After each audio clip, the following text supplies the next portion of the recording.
Bien-aimés de Dieu, shalom, shalom, shalom. En tout cas, soyez salués et ma salutation dépend de l'heure à laquelle où vous me suivez partout dans le monde. Ce matin, j'aimerais personnellement parler à une catégorie de personnes à qui Dieu aurait promis une destinée glorieuse, euh, une destinée meilleure, mais qui vivent son contraire présentement. Et j'aimerais dire aussi à quelqu'un, quand Dieu t'a promis quelque chose, ne te presse pas. Oui, ne te presse pas à te réjouir très tôt. Pourquoi? Mais c'est simplement, les voies de Dieu sont insondables, insondables. Oui, je dis bien insondables. Et personne ne les connaît en avance. Il n'y a que Dieu lui-même qui les connaît et qui sait à quel moment les utiliser en notre faveur pour nous introduire vers une destinée glorieuse. Alors, bien-aimé, si tu es cette personne à qui Dieu a promis une destinée glorieuse et que tu as commencé à vivre le contraire, alors tu es au bon endroit et ce message de ce matin te concerne. C'est pourquoi j'aimerais te demander de me prêter surtout votre attention. Oui, votre attention soutenue pour qu'ensemble nous puissions voir ce que Dieu veut nous faire entendre ce matin. Avant de poursuivre, nous allons lire rapidement la parole de Dieu qui se trouve dans Genèse chapitre 45, à partir du 7e verset jusqu'au verset 8. Disons donc au nom de Jésus, Dieu m'a envoyé devant vous pour vous faire subsister dans le pays et pour vous faire vivre par une grande délivrance. Ce n'est donc pas pour vous qui m'avez envoyé ici, mais c'est Dieu qui m'a établi père de Pharaon, maître de toute sa maison et gouverneur de tout le pays d'Égypte. Je relis encore pour une meilleure compréhension de tous. Dieu m'a envoyé devant vous pour vous faire subsister dans le pays et pour vous faire vivre par une grande délivrance. Ce n'est donc pas vous qui m'avez envoyé ici, mais c'est Dieu. Il m'a établi père de Pharaon, maître de toute sa maison et gouverneur de tout le pays d'Égypte. Amen. Cette portion des Écritures que nous venons de lire dans le livre de Genèse, au chapitre 45, le verset 7 jusqu'au verset 8, nous parle d'un personnage important qui s'appelait Joseph. Et le personnage de Joseph, lorsque nous essayons un peu de voir son histoire, tout au début de sa jeunesse jusqu'à sa fin, nous allons comprendre que son histoire est une preuve palpable, sinon que tangible, qui va nous apporter, si vous voulez, de la lumière sur ces sujets que nous sommes en train de voir. Mais nous allons y arriver par là. Mais avant tout, nous allons parler d'abord un peu de l'histoire des enfants d'Israël, leur sortie d'Égypte et leur entrée dans la terre promise où coule le lait et le miel. Bien-aimés de Dieu,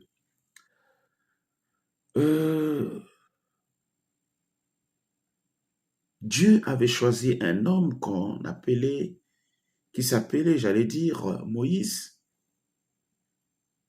un homme par lequel Dieu voulait libérer son peuple qui était sous la domination égyptienne, qui était maltraité comme des esclaves en Égypte.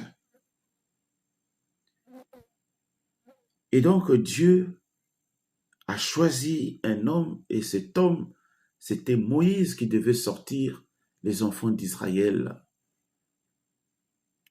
de l'Égypte. Bien entendu, Moïse, après avoir rencontré, fait sa rencontre, j'allais dire, avec Dieu sur la montagne sainte. Alors il arrive devant le peuple de Dieu qui était en Égypte, sous la domination égyptienne, et il va apporter la révélation qu'il avait reçue de Dieu sur la montagne. Et le peuple était, n'est-ce pas, heureux d'entendre toutes ces choses. Vous savez, quand vous avez, vous avez reçu une bonne nouvelle, et surtout dans ces bonnes nouvelles, on vous a promis quelque chose merveilleuse, euh, euh, vous êtes vraiment empressé de vivre ces choses. Et ça a été le cas également des enfants d'Israël. Ils voulaient également quitter Égypte et puis aller pour eux dans la terre promise où coule le lait et le miel. Bien-aimés, quand ils sont partis, au lieu que les choses commencent au mieux pour eux, alors que les choses commencent par une phase où le peuple va connaître une succession des épreuves difficiles dans le désert. Et en ce moment-là, ils vont commencer à murmurer contre Moïse, serviteur de l'Éternel, et contre Dieu. Et vous allez comprendre que de tous ceux qui sont partis de l'Égypte, mais parmi eux, il y avait parmi eux, de cette génération, il n'y avait que 2 personnes qui étaient entrées en Canaan, alors que la promesse de Dieu reposait sur tout le monde. Mais il n'y a que 2 qui sont entrés en Canaan, dont Josué et Caleb. Mais les autres qui sont partis avec eux depuis l'Égypte sont tous morts dans le désert,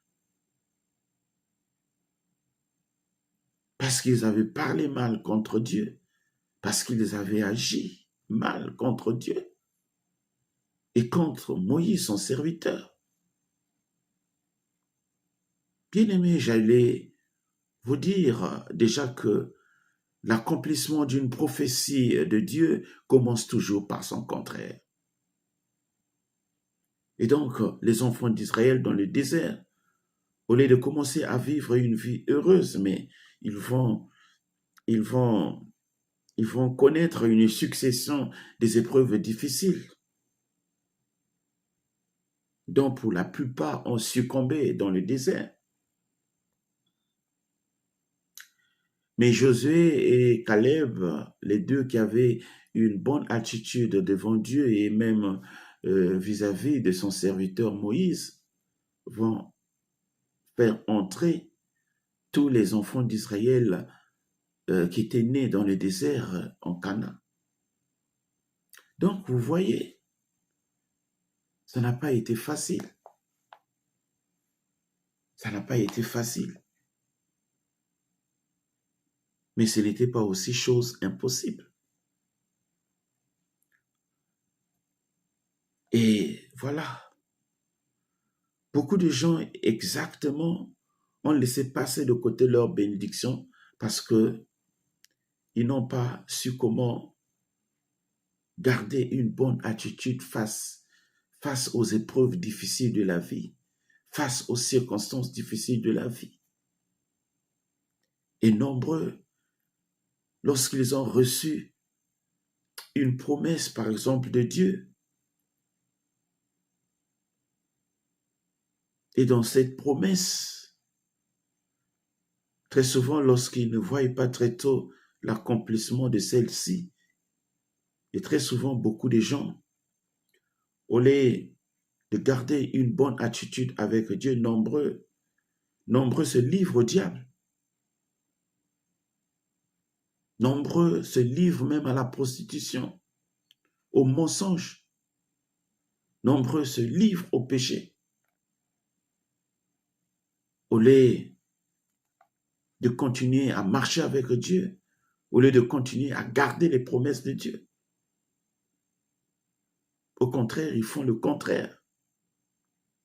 Est-ce que ça ne serait pas le cas dans ta vie, ma sœur, toi qui m'écoutes? Est-ce que ça ne serait pas votre cas, mon frère, ma sœur?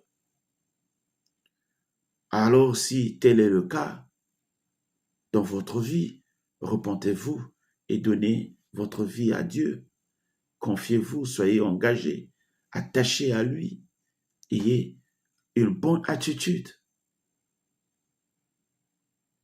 Dans la vie de Joseph, nous allons voir que Joseph,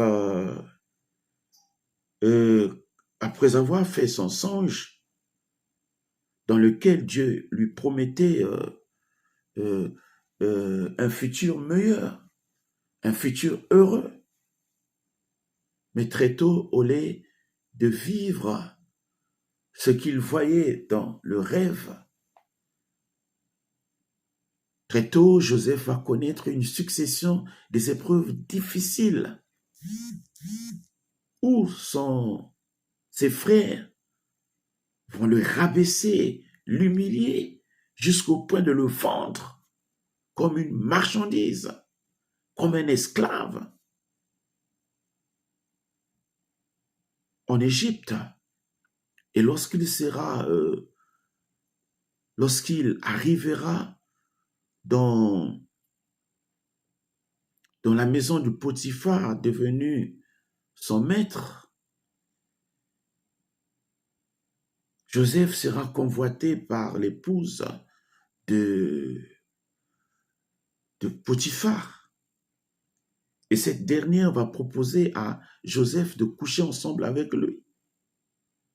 Mais comme Joseph, c'était un homme pieux, un homme qui craignait Dieu, il va refuser cela. Mais la femme de Potiphar va mal digérer cela, jusqu'au point de mentir devant son mari que Joseph avait voulu la violer. Du coup, donc, il a traité Joseph d'un violeur.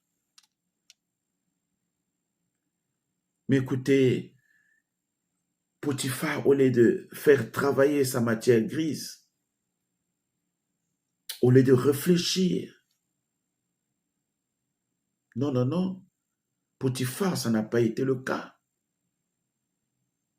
Il s'est lancé aveuglement dans cette histoire sont une réflexion au préalable. Et il va envoyer donc Joseph en prison. Mais en prison, c'est là où les choses vont commencer à changer de mieux pour Joseph. Et Joseph était peut-être qu'à un pas qui devait le conduire vers sa destinée de gloire.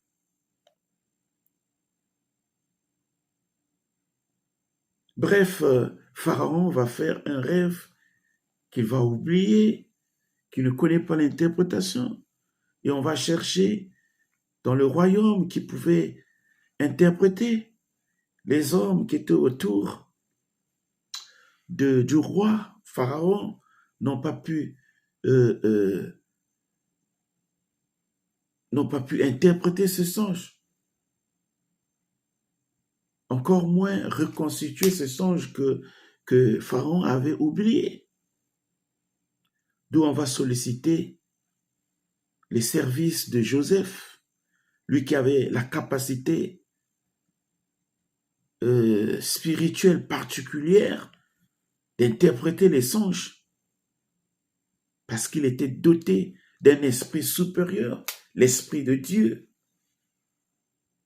Il va donc rappeler, reconstituer le rêve que Pharaon avait fait et lui donner également l'interprétation. Et quand Pharaon a reçu son songe avec son interprétation, étant satisfait, il se dit non, mais nous ne voyons pas une autre personne qui peut occuper le poste du premier gouverneur tel que tu es en train de m'expliquer. Il n'y a que toi en qui Dieu a mis un esprit supérieur qui peut occuper ce poste. Et c'est comme ça, après avoir reconstitué le songe et interprété le songe de Pharaon, Joseph sera élevé au rang de premier gouverneur en Égypte. Bref, Joseph a connu 4 types de casquettes. La première, dans la maison de son père, il était un berger. Dans la maison de Potiphar, il était un esclave. En prison, il était un prisonnier. Et enfin, dans le palais royal, il était devenu gouverneur. Joseph a commencé mal, mais il n'a pas terminé mal. Il y a des gens comme Salomon qui commencent bien, mais qui terminent mal. Ne soyez pas parmi ces gens-là. Vaut mieux parfois commencer mal, où les choses sont difficiles, mais vous terminez dans une destinée de gloire, où les choses deviennent faciles, où vous savourez le bonheur,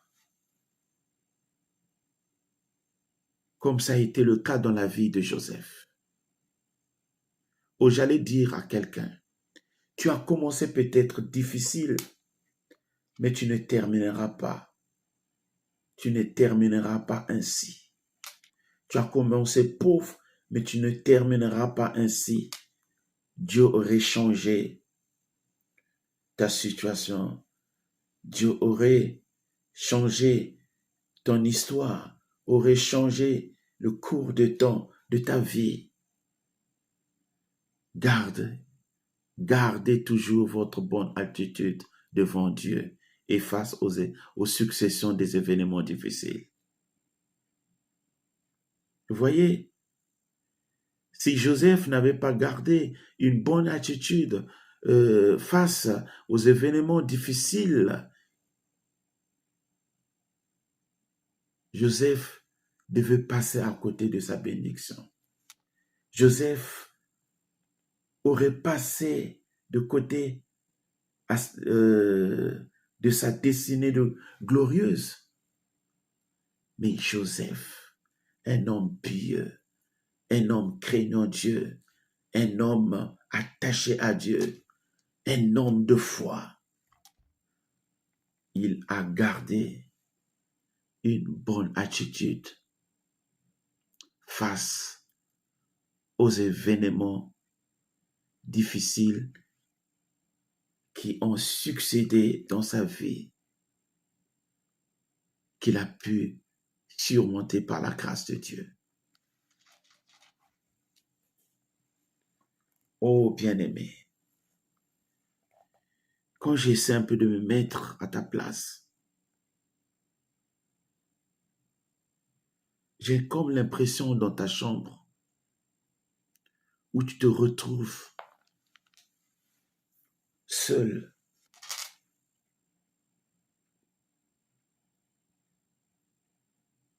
Quand tu penses un peu à ta vie, tu te dis, je n'ai personne pour m'aider. Tu te dis, je suis malade, je n'ai personne pour me guérir. Tu te dis, je n'ai pas de moyens pour faire de longues études. Je n'ai pas de moyens pour aller poursuivre mes études à l'étranger. Mon âge est déjà avancé, mais je ne suis pas encore marié. Mon âge est déjà avancé, mais je n'ai pas encore du travail. En fait, bref, vous êtes en train de vivre, si je comprends, des moments difficiles lorsqu'on sait un peu de retracer toutes ces choses que je viens de vous faire miroiter. Bien-aimé, ne pleure pas. Bien-aimé, ne pleure pas. Ce matin, si tu crois, l'impossible peut devenir possible dans ta vie. Si tu crois ce matin, ta destinée va changer pour toujours. Alors ferme les yeux, on va prier. Que la main puissante de Dieu soit sur toi. Que l'Esprit de Dieu te couvre là où tu es. Je décrète et déclare sur ta vie toute montagne mystique qui bloque ta destinée soit aplanie au nom de Jésus. Je décrète et déclare toute âme mystique façonnée par tes ennemis contre toi soit détruite au nom puissant de Jésus-Christ. Je décrète et déclare toute parole négative, toute malédiction relâchée dans ta vie par les sorciers de ta famille soit annulée complètement dans le nom puissant de Jésus.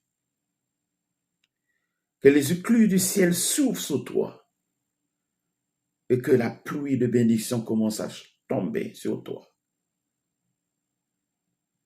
Reçois cette pluie. À partir de ce matin, que ta destinée change pour toujours. Au nom de Jésus.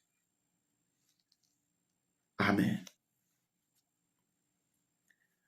Alors, si vous n'avez pas encore donné votre vie au Seigneur, je me réfère encore ensemble avec vous cette prière. Toi qui n'es pas encore baptisé, fais cette prière ensemble avec moi. Seigneur Jésus, Je renonce au diable. Je renonce à ma vie passée. Sois mon Seigneur, sois mon Sauveur. Au nom de Jésus-Christ. Amen. Et bien-aimés, par cette prière, soyez confiants que vous avez déjà reçu Christ dans votre vie. Malheureusement, pour votre croissance spirituelle, vous devez chercher une bonne église qui doit vous suivre dans les enseignements et si possible, aller dans les eaux de baptême pour vous faire baptiser.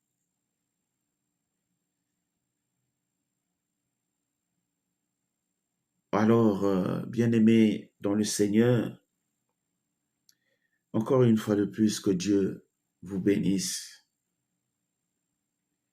Que la paix de Dieu qui surpasse toute intelligence humaine puisse garder votre cœur et pensée en Christ Jésus. Amen. Amen. Amen. À nous revoir à une prochaine occasion. Shalom, shalom, shalom.